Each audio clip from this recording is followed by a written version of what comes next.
నమస్తే, welcome to our channel. నేను సిరి. AP రాజధాని ఏది? ఇంతవరకు అయితే ఈ 10 సంవత్సరాలలో ఏపీ రాజధాని ఏది అనేది ఇంతవరకు ఎవరైతే చెప్పలేదు. కానీ ఈ జూన్ 4 తారీఖున ఏపీ రాజధాని ఏది అనేది అయితే చెప్పే అవకాశాలు ఉన్నట్టయితే వార్తలు వస్తున్నాయి. మరి ఇంతకు ఏం జరగబోతుంది? సో ఈ అంశాన్ని మనకి వివరించడానికి మనతో పాటు ఉన్నారు ప్రముఖ senior journalist, political analyst CS Rao garu. నమస్కారం. నమస్తే సార్, ఏపీ రాజధాని ఏది? అదొక $1 బిలియన్ క్వశ్చన్స్ లాగా అయిపోయింది. ఈ 10 సంవత్సరాలలో ఇంతవరకు ఏపీ రాజధాని లేకుండానే ఆ రాష్ట్రం అయితే నడుస్తూ ఉంది. సో ఈ జూన్ 4 తారీఖున మరి ఏపీ రాజధాని ఏది అనేది తెలిసే అవకాశం ఉందా లేదా? ఖచ్చితంగా ఉంటుంది. ఎందుకనంటే ఏపీ రాజధాని అమరావతి అని చెప్పి కూటమి చెప్పింది ప్రచారంలో. కాబట్టి జూన్ 4వ తారీఖున ఫలితాలు రాబోతున్నాయి. కూటమి అధికారంలోకి వస్తుంది కాబట్టి ఖచ్చితంగా అమరావతి రాజధాని అని చెప్పి ప్రజలే ఒక రాజముద్రని వేయబోతున్నారు. ప్రజలు ఇచ్చేటువంటి తీర్పే మ్యాండేటరీ ప్రజాస్వామ్యంలో. కాబట్టి ప్రజల తీర్పు ఒక రాజముద్ర రూపంలో అమరావతికి ఇవ్వబోతున్నారు. జూన్ 4 నుంచి ఆంధ్రప్రదేశ్ రాజధాని అమరావతి అని సువర్ణాక్షరాలతోటి రాస్తూ రాజముద్రని ఆంధ్రప్రదేశ్ ప్రజలు వేయబోతూ ఉన్నారు. ఆ రోజు వచ్చేటువంటి రిజల్ట్ని బట్టి ఏపీ రాజధాని ఏది అనేది తేలబోతోంది. ఇప్పటివరకు ఏం జరిగింది? ఎవరైనా సరే ఆంధ్రప్రదేశ్కి సంబంధించినటువంటి వాళ్ళు ఇతర రాష్ట్రాలకు వెళ్ళినప్పుడు లేదా ఇతర ప్రాంతాలకు వెళ్ళినప్పుడు మీ రాజధాని ఏది అని అడిగినప్పుడు ఏం చెప్పాలో తెలియనటువంటి పరిస్థితి. ఈవెన్ ప్రెస్ మీట్లలో కూడా బొత్స సత్యనారాయణ లాంటి సీనియర్ మంత్రులను అడిగితే ఏపీ రాజధాని ఏంటంటే ఒకసారి హైదరాబాద్ చెప్తారు, ఒకసారి ఏమో 3 రాజధానులు అంటారు. ఇలా రకరకాలుగా చెప్తూ ఉన్నారు. ఏపీ రాజధాని ఏది అంటే సింగిల్ వర్డ్ లేదు ఇప్పటి వరకు కూడా. దాని మీద సోషల్ మీడియాలో మీమ్స్, సెటైర్స్ ఏపీ రాజధాని మీద జరిగింది. అండ్ గతంలో చూసుకున్నట్టయితే మొన్న చూసుకున్నట్టయితే వైవి సుబ్బారెడ్డి కూడా ఇంకొక 5 సంవత్సరాలు హైదరాబాద్ ని రాజధాని, ఉమ్మడి రాజధానిగా కొనసాగించాలని కూడా అడిగారు కదా సార్. మరి అది ఏమంటారు? మరి అది హైదరాబాద్, అది బొత్స సత్యనారాయణ చెప్పాడు కదా మంత్రి హోదాలో, ఆంధ్రప్రదేశ్ రాజధాని ఏంటంటే హైదరాబాద్ ఉంది కదా అన్నాడు. మరి అమరావతి సంగతి ఏంటంటే ఆయన చెప్పట్లా. ఉమ్మడి రాజధాని అదే కదా, ఇంకేంది ఇన్ని రాజధానులు ఎందుకు అన్నాను. అంటే ఆయన చెప్పిన దాని ప్రకారం 4వ రాజధాని హైదరాబాద్. సో ఆయన చెప్పిన తర్వాత సోషల్ మీడియాలో మీమ్స్, ట్రోల్స్ మొదలైనవి. ఏం ట్రోల్స్ మొదలైనవి? అవునవును, హైదరాబాద్ 4వ రాజధాని, 5వ రాజధాని జెరూసలేము అని చెప్పి ఇలా సెటైర్లు వేశారు. ఇంకో సెటైర్ ఏంది? ముఖ్యమంత్రి ఎక్కడుంటే అక్కడే రాజధాని అని చెప్పింది. అంటే ఇప్పుడు 26 జిల్లాలు ఉన్నాయి, 26 రాజధానులు, జిల్లాకు ఒక రాజధాని లేదా మండలానికి ఒక రాజధాని, అన్ని రాజధానులే అని చెప్పి ఇంకో సెటైర్ మొదలుపెట్టారు. సో ఇలా అది ఒక కామెడీ అయిపోయింది, కామెడీ పీస్ అయిపోయింది ఏపీ రాజధాని అనేది. దాన్ని చేసింది ఎవరు? 2019 నుంచి ఇప్పటి వరకు అధికారంలో ఉన్నటువంటి జగన్మోహన్ రెడ్డి అండ్ టీం. ఇదే జగన్మోహన్ రెడ్డి 2014 నుంచి 19 వరకు ప్రతిపక్ష నేతగా ఉన్నప్పుడు ఆయన అసెంబ్లీలో ఏం చెప్పాడు? అసెంబ్లీ సాక్షిగా ఏకగ్రీవ తీర్మానం చేశారు ఆ రోజున, రాజధాని అమరావతి అని. పైగా ఇంకొక మాట కూడా యాడ్ చేశాడు ఆయన, నా నివాసం తాడేపల్లిలో ఉంది కాబట్టి నేను అమరావతిని రాజధానిగా అంగీకరిస్తున్నాను, దానికి ఉదాహరణగా తన నివాసం తాడేపల్లిలో ఉందని చెప్పారు అసెంబ్లీ సాక్షిగా.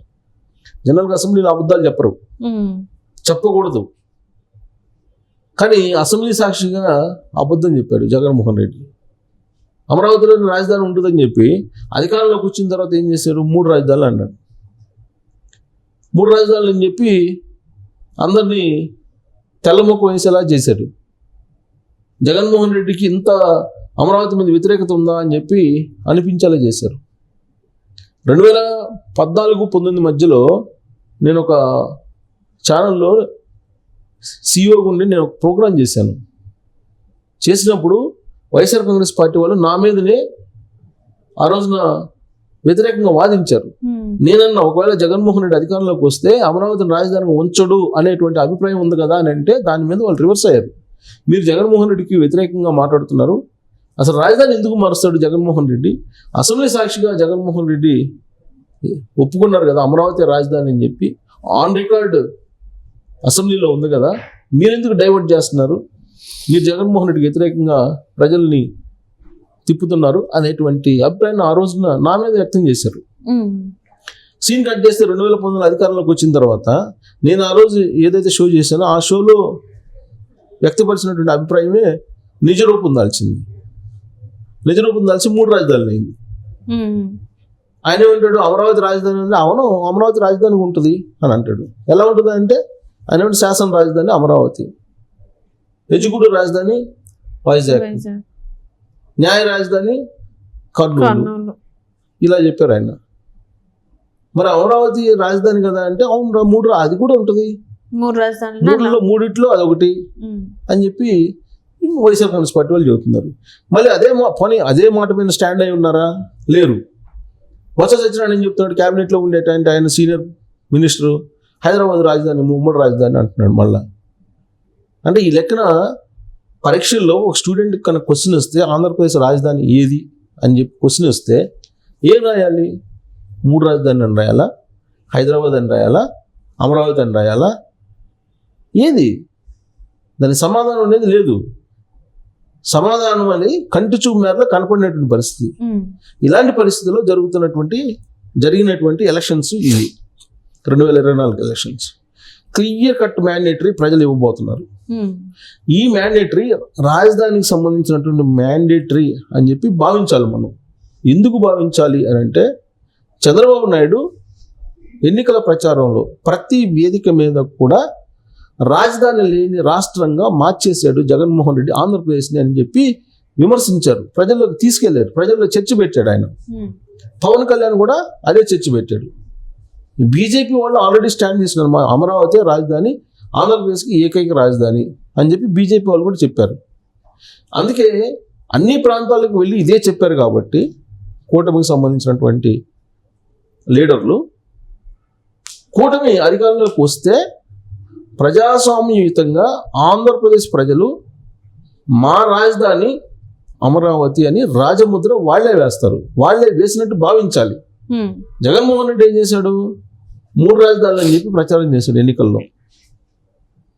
తాను అధికారంలోకి వస్తే వైజాగ్లో నేను ప్రమాణ స్వీకారం చేస్తాను, అదే రాజధాని అని చెప్పి ఆయన చెప్పాడు. అమరావతి రాజధాని ఉంటుంది, కర్నూలుని న్యాయ రాజధానిగా చేస్తాను అని చెప్పి ప్రచారం చేశాడు. ప్రజలు తిరస్కరిస్తే జూన్ 4వ తారీఖు రిజల్ట్ కనుక అతనికి వ్యతిరేకంగా వస్తే 3 రాజధానులు అనేది లేదు, క్లోజ్, ముగిసిపోయినటువంటి అధ్యాయం. సో కాబట్టి అమరావతి రాజధాని అనే దానికి రాజముద్ర జూన్ 4వ తారీఖున పడబోతోంది.